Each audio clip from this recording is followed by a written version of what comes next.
Hello everyone, Kota में एक बार फिर से आपका बहुत बहुत स्वागत है। मेरा नाम है अवनीश और आज हम बात करेंगे कि आप टायर 3 कॉलेज से होकर भी कैसे टीसीएस डिजिटल में 7 LPA तक का ऑफर ले सकते हो।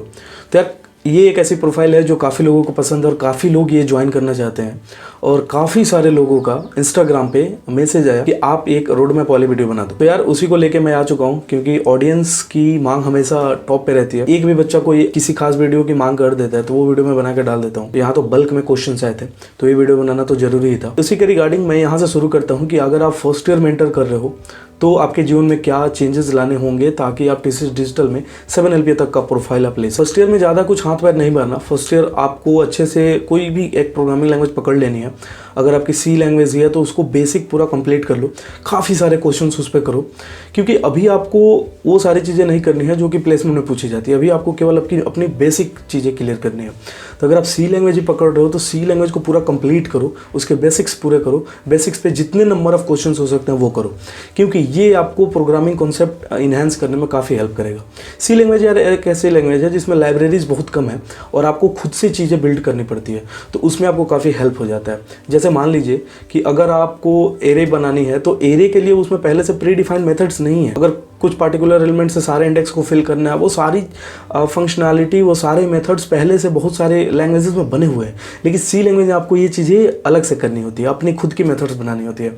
जैसे स्ट्रिंग का एग्जांपल ले लेते हैं तो स्ट्रिंग में भी काफ़ी सारी चीज़ें बहुत सारे लैंग्वेजेस दे देते हैं, लेकिन सी लैंग्वेज एक ऐसी लैंग्वेज है जिसमें कोई भी मेथड्स पहले से प्री डिफाइंड नहीं है, तो आपको काफ़ी सारे मेथड्स बनानी पड़ती है। और जब आप खुद से मेथड्स बनाते हो ना तो आपकी काफ़ी सारी चीज़ें, बेसिक चीज़ें जो है क्लियर हो जाती हैं। तो आप सी लैंग्वेज तो जरूर ही पढ़ो, चाहे आपकी मैंडेटरी है या नहीं है, सी लैंग्वेज आप जरूर पढ़ो और उसमें जितने क्वेश्चंस हो सकते हैं करो क्योंकि सी लैंग्वेज में आप जितने ज़्यादा क्वेश्चंस करोगे आपकी बेसिक्स उतनी क्लियर होगी और वो आगे आपको काफ़ी हेल्प करेगी। तो कोई भी कॉन्सेप्ट जब सी लैंग्वेज में पढ़ो तो उस पर जितने नंबर ऑफ क्वेश्चंस पॉसिबल हो सकते हैं, चाहे इंटरनेट से लो चाहे किसी बुक से लो। और बुक यार मैं प्रीफर करता हूँ लेटेस्ट सी वाली यशवंत कानेटकर की, तो वो बुक आप जरूरी पढ़ लें और वो बेस्ट बुक है यार सी के लिए। और किसी भी प्रोग्रामिंग लैंग्वेज के बेसिक को क्लियर करने के लिए वो बुक बेस्ट है, तो आप वो बुक जरूर कर लें।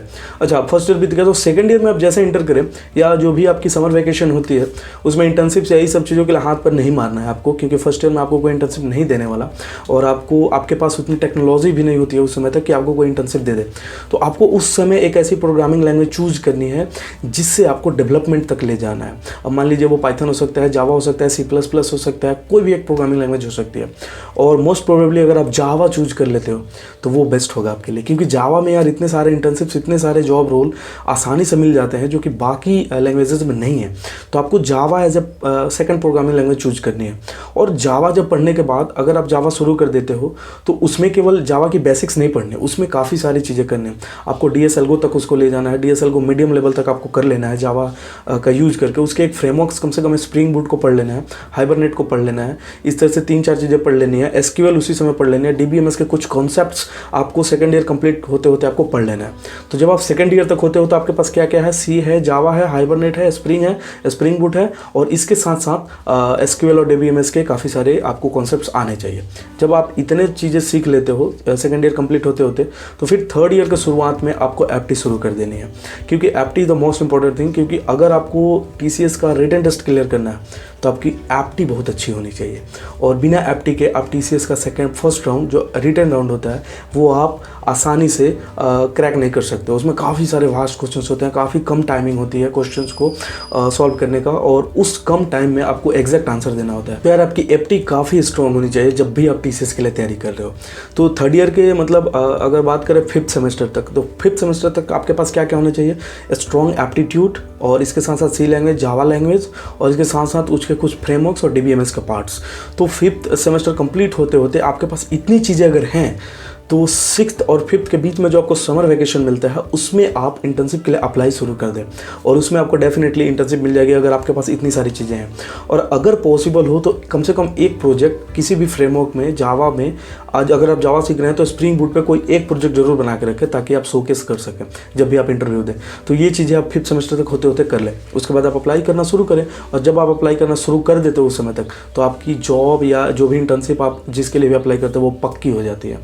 अच्छा, अब मैं तो बात कर रहा था टीसीएस की, ये इंटर्नशिप बीच में कहाँ गया। तो यार इंटर्नशिप इसका पार्ट है। जब तक आप इंटर्नशिप नहीं करोगे तो डिजिटल क्रैक करना थोड़ा सा मुश्किल होगा। और इंटर्नशिप आप एक बार कर लेते हो ना तो आपको काफ़ी सारी हेल्प होने वाली है। अब जैसे कि मान लीजिए अगर आप किसी भी प्रोजेक्ट में इंटर्नशिप में काम किए तो उसमें आपको स्ट्रॉन्ग नॉलेज हो जाएगी, प्रैक्टिकल नॉलेज होगा, इन्वायरमेंट फ्रेंडली आप हो जाएंगे कि कॉर्पोरेट में कैसे लाइफ जीनी है, कैसे किस क्वेश्चंस को कैसे आंसर करना है, कैसे लोगों से इंटरेक्ट करना है, ये सारी चीज़ें आपकी क्लियर हो जाएगी। और जब आप इंटरव्यू में बैठोगे टीसीएस डिजिटल का तो उस समय ये बातें आपकी पर्सनालिटी में देखेंगे और जो इंटरव्यूअर होगा वो काफ़ी आपसे इम्प्रेस्ड होगा। तो इंटर्नशिप इसलिए कम से कम एक इंटर्नशिप कर लेनी है, एक प्रोजेक्ट कम से कम कर लेना है और इतने फ्रेमवर्क्स किसी भी लैंग्वेज में जरूर सीख लेनी है। अच्छा, अब फोर्थ ईयर स्टार्ट होते होते आपकी जो रिटन टेस्ट है वो शुरू हो जाती है। तो फोर्थ ईयर में यार हाथ पैर नहीं मारना। फोर्थ ईयर में सबसे पहले वो चीज़ें रिवाइज कर लो जो आपने अभी तक पढ़ी है, जो जितने भी कॉन्सेप्ट, जितने भी टेक्नोलॉजी आज तक आपने पढ़ लिया उसका रिवीजन 1-1.5 महीने में कर लो फोर्थ ईयर शुरू होते होते। क्योंकि फोर्थ ईयर शुरू होते होते आपकी रिटन टेस्ट जरूर हो जाती है सितंबर के आसपास। और रिटन टेस्ट जब आप क्लियर कर लेते हो तो अक्टूबर में आपकी एक और रिटन टेस्ट हो जाती है। और उसका कैसे यार पाथ है सब कुछ तो पता ही है। पहले एक रिटन टेस्ट होता है, अगर आप अच्छे अंक उसमें ला देते हो तो आप निंजा से थोड़े हटके हो जाते हो। और आपके डिजिटल के लिए एक अलग से टेस्ट होता है जिसमें एक और रिटन टेस्ट होता है जिसमें 2 कोडिंग क्वेश्चन होते हैं। और इस बीच आपको क्या करना है, इसका एक प्रॉपर वीडियो मैंने बना रखा है जिसका लिंक आपको आई बटन में मिल गया होगा, तो आप वो वीडियो जाके देख सकते हैं। मेरे चैनल पे आप क्लिक करके वीडियोस में जाके वो सारे वीडियोस को आप देख सकते हैं जिसमें टीसीएस के बारे में मैंने काफ़ी सारे वीडियोस को बना रखा है। तो वो रिटन टेस्ट क्लियर करो। फिर इंटरव्यू, जब आप इंटरव्यू में बैठो तो इंटरव्यू में अपने इंटर्नशिप्स, अपने प्रोजेक्ट्स के बारे में ज़्यादा बताओ, अपने जितने भी टेक्नोलॉजी आपने सीखी है उस पर ज़्यादा जोर दो अपने इंट्रो में। और जब वो आप कर देते हो तो इंटरव्यूअर यार काफ़ी इंप्रेस होता है आपसे। और जितनी ज़्यादा आप डेवलपमेंट वाली चीज़ें बताएंगे इंटरव्यू के दौरान तो वो काफ़ी आपको हेल्प करने वाले हैं। क्योंकि डिजिटली हायर्ड कैंडिडेट्स जो होते हैं ना वो मेनली डेवलपमेंट के लिए ही हायर किए जाते हैं। और वो ऐसे बच्चे होते हैं जो कुछ अच्छा किए होते हैं। क्योंकि आपको जो 2000 या 1500 1800 जितने का भी एग्जाम होता है ये रिटन, उसमें आपको 90% के आसपास लाना होता है, तभी आप डिजिटल के लिए एलिजिबल होते हो। तो यार ये बच्चे जो होते हैं वो काफ़ी मतलब एक्स्ट्रा ऑर्डिनरी होते हैं निंजा वालों से, इसलिए उनको एक अलग से हायरिंग होती है। उनको एक 2 गुना पैकेज दिया जाता है। मतलब 3.5 अगर निंजा का है तो 7 LPA तक का ऑफर जो है डिजिटल वालों को मिलता है। तो इसमें काफ़ी सारे लोग जाना चाहते हैं। तो ये पूरा रोड मैप रहने वाला है। अगर आप जिस भी ईयर में हैं, मान लीजिए आप 5th सेमेस्टर कंप्लीट कर चुके हैं, अगर आपको इसमें से कोई भी चीज़ आप मिसिंग कर रहे हो अभी तक तो उसको ज़रूर फुलफिल कर लो।